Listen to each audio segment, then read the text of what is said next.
All right, welcome back to the listener's commentary on Paul's letter to the Romans. In this session, we're going to be looking at Romans 1:16 and 17. Just two verses, but two very important verses that really are the thesis of the letter. In fact, verse 16 is one of the more well-known verses in the letter to Romans. It is the verse that says, "I am not ashamed of the gospel, for it is the power of God to salvation." Now, before we jump in and look at the details of these two verses, let's make sure we have the contextual setting right, just so we know how it connects. Because indeed, verse 16 begins with the word for, and so in Paul's mind, it's directly connected to the preceding paragraph. So we need to make sure we at least understand what's going on. And here's the primary thing you want to notice, is that in the preceding paragraph, in our last session we explored that, Paul is really introducing himself and his ministry to the Roman church by way of this letter. And he has mentioned there the idea of the gospel several times. He said in verse 1 that he's set apart for the gospel of God. In verse 9, he said that he serves God in his spirit in the gospel about God's Son. And then he has actually ended the preceding section by saying that for his part, he's eager to preach the gospel to them in Rome as well.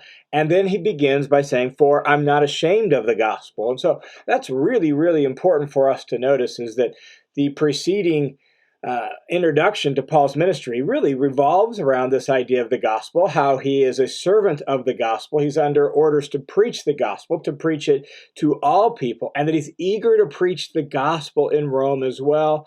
And thus he begins verses 16 and 17 by saying, "I'm not ashamed of that gospel." And that's really important in both not only the literary context, but the historical context as well. In the ancient Near East, to experience shame was really the opposite of honor. We live not in an honor and shame culture, but the ancient world was an honor and shame culture. And if you're living in a part of the world today that is more of an honor and shame culture, you get maybe the sense of this, that to experience shame is to experience dishonor, disgrace. It is something that in the biblical context, the biblical writers say they regularly experience when God's enemies appear to be triumphing. When they're winning out, you're experiencing disgrace, dishonor, and you plead to God, for example, in the Psalms, not to be dishonored before your enemies, but for God to come and defend you and vindicate you. That shame and honor are two very, really deep states of life. It's more than just being embarrassed. It is suffering disgrace, suffering dishonor, suffering shame, in contrast to honor itself. And Paul says that he doesn't experience shame and dishonor with the gospel. He's not ashamed of it. He's not afraid to talk about it. The fact that Caesar is in charge and appears to be winning, that he makes his great boast about his supremacy and his greatness and his kingship and his lordship, that doesn't bring any shame to Paul in view of the truth of the gospel, that Paul will continue to preach the gospel. Why? Well, because he says in verse 16, it is the power of God for salvation to everyone who believes, to the Jew first and to the Greek. And so the gospel is the divinely appointed means to bring salvation to the world, in the words of Douglas Moo in his commentary on Romans. The idea is that somehow telling the story of Jesus and who he is and what he's done, telling the story of the cross and the resurrection, somehow telling this story unleashes God's power and incites faith and draws people to God himself so that they can be saved. That's what the gospel does. And remember, we said that the gospel is news. It's not a plan of salvation even. It's news, specifically news about what God has done in Jesus. So somehow telling this news report unleashes God's power to bring people to faith and thus to salvation. And so Paul says, I'm not ashamed of the gospel because it's God's power to salvation. And it's God's power to salvation for everyone who believes, to the Jew first and to the Greek. And those two categories represent really the two main categories of people in the ancient world, Jew and Gentile, Jew and Greek. And so this is a way of saying all people, that the gospel is the power of salvation for anybody and everybody. Notice specifically, anybody and everybody who believes. That's going to be really important in both what he says here in verse 17, but throughout the rest of the letter. The gospel unleashes God's saving power on the basis of faith, specifically faith in Jesus the Messiah. In fact, notice what he says in verse 17. Paul says that the gospel unveils the righteousness of God from faith to faith. And so verse 17 reads like this: "For in it," that is, in the gospel, "the righteousness of God is revealed from faith to faith, just as it is written, but the righteous man shall live by faith." Let's work through the details then of verse 17. Let's take the phrase righteousness of God. The gospel reveals, displays, unveils the righteousness of God. What is the righteousness of God? Well, the righteousness of God, that phrase grammatically could refer to either the righteousness that God gives or the righteousness that God has.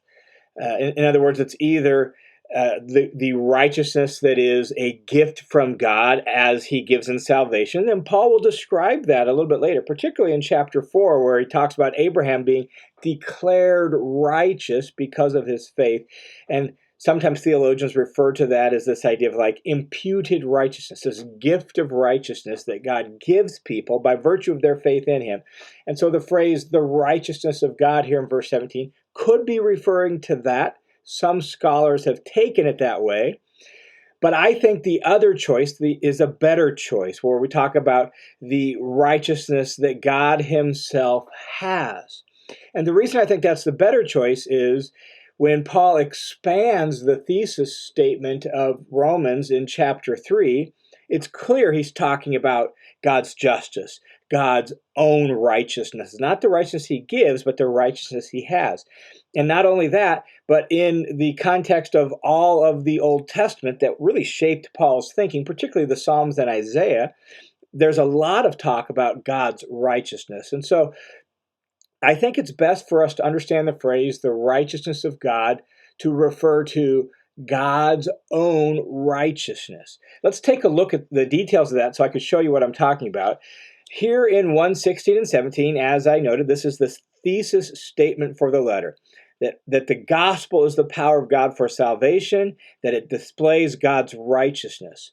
Well, then what Paul does coming out of this is he has a long series of arguments to show that all men need this righteousness, and that this righteousness is indeed going to be on the basis of faith in Jesus the Messiah. After making that argument showing how all people are equally condemned before God, then in chapter 3, verses 21 through 26, you get what I like to think of as a more complete restatement of the thesis. So 3:21 through 26 of Romans is a more complete restatement of the thesis that's initially stated here in 1:16 through 17. And there it's obvious that Paul is talking about God's very own righteousness. So let me read you 3:21 through 26 just so you can hear it in connection with this phrase, the righteousness of God.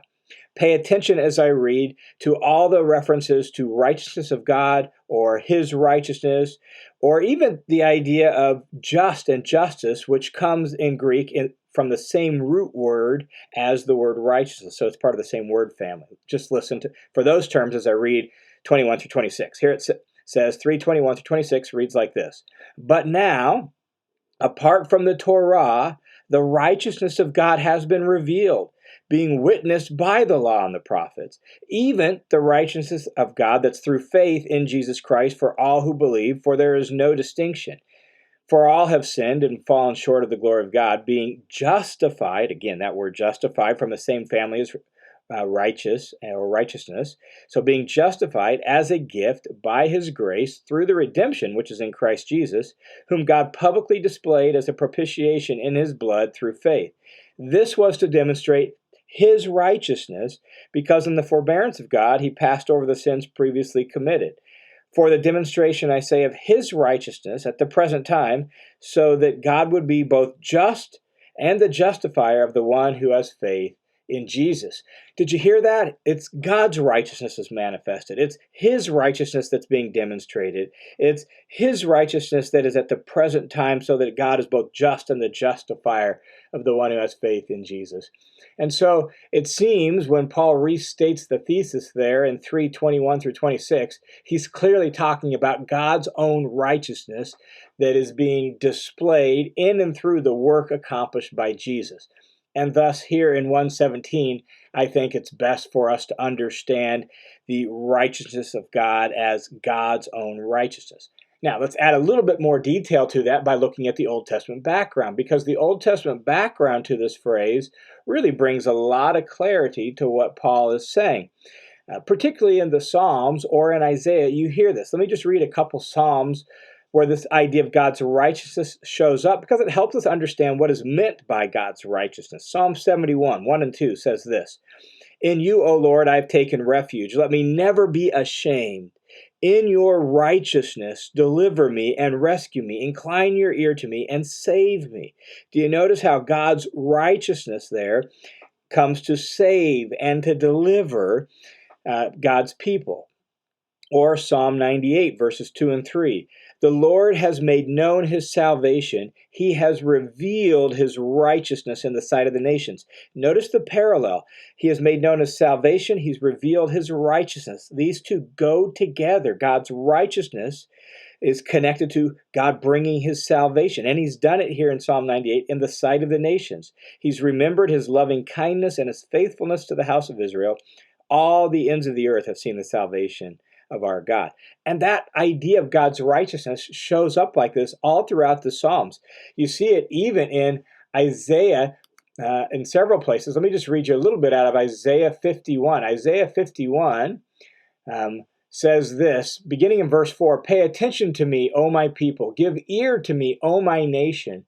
For a law will go forth from me," this is God speaking, "and I will set my justice as a light for the peoples. My righteousness is near, my salvation has gone forth. My arms will judge the peoples. The coastlands will wait for me, and for my arm they will wait expectantly." And so God's righteousness is directly, again, connected to his salvation. It's going to go forth to all the people. He's going to bring justice to the world. He's going to bring salvation to the world. And so I think the appropriate way for us to summarize God's righteousness is as God's saving justice. God's saving justice. When God brings justice to the world to rescue and to deliver the whole world from the clutches of the evil one, to rescue the world from unrighteousness and wickedness. And so some of that means sometimes judging wickedness and judging the wicked and rescuing God's people and bringing his righteousness. It's God's saving justice. N.T. Wright puts it this way in his commentary on Romans. He says, "When therefore God's righteousness was unveiled, the effect would be precisely that the world would receive justice, that rich, restorative, much to be longed for justice, of which the psalmist had spoken of with such feeling." That's what we're talking about when we talk about God's righteousness. And Paul says here in Romans 1:17 that the gospel is the thing that reveals God's righteousness, that God's righteousness is unveiled in and through the gospel, which is the story of Jesus who brought God's saving justice to the world. And verse 17 goes on to say that the experience of God's saving justice, God's righteousness, is from faith to faith, which probably is just a way of saying it's all encompassed by faith. It's experienced in faith. It's received by faith. That faith is the entire locale, the entire context, the entire means of experiencing and welcoming and receiving this righteousness of God, this saving justice of God. There might be more to that phrase, from faith to faith, than that, but I think bare minimum, that's what it's about. Some have taken it to mean like it was achieved by the faith and faithfulness of Jesus, and it's received by our faith. Perhaps that's correct, and certainly theologically that makes perfect good sense, but I don't think we have to read it that way. I think we can just take from faith to faith as the righteousness of God is experienced completely, solely, and totally on the basis of faith. In fact, that's the point Paul makes in the last half of verse 17 when he quotes a passage from the Old Testament. The second half of verse 17 says, "As it is written," setting up the quote, "but the righteous one shall live by faith." And the point being, in context here in Romans, that this whole experience of God's righteousness, is God's saving justice, is going to be experienced by faith. That Old Testament quote comes from a very important passage for New Testament theology. It's actually quoted several times in the New Testament, really making the same point it is here. The passage is Habakkuk chapter 2, verse 4.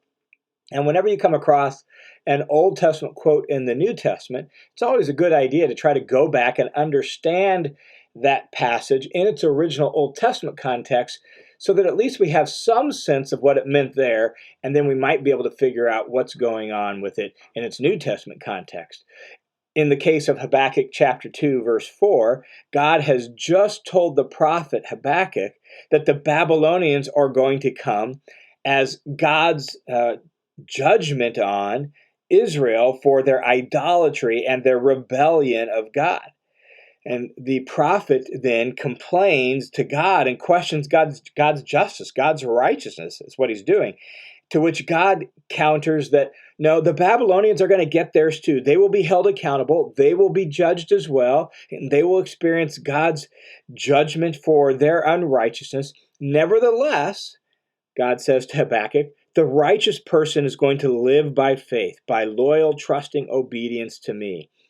And so, in the context of Habakkuk, what God is telling Habakkuk is, look, I am going to bring my justice to the world. My justice will actually play out completely and perfectly. It's going to happen in your case. It's going to happen in the Babylonians' case. And in the case of Romans 1:17, Paul is saying, and it's going to happen ultimately in our case, in and through Jesus. I will bring my justice to the world. You just need to live by faith. You need to trust me, remain faithful to me, continue to obey me. That's God's point to Habakkuk there in Habakkuk chapter 2, verse 4.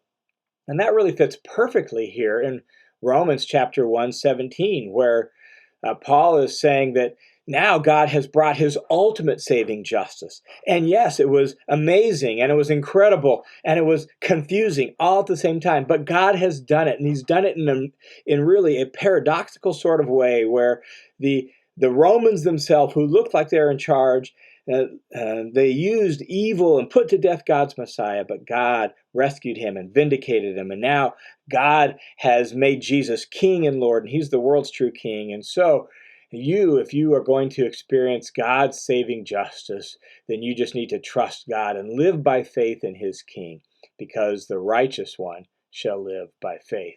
So now what Paul is going to do, beginning from this point and really through the rest of the letter, Paul is going to display how the gospel has unveiled the very righteousness of God, how it has brought salvation and justice to the world. He's going to raise the question about the place of Israel, since so many of them have rejected the Messiah.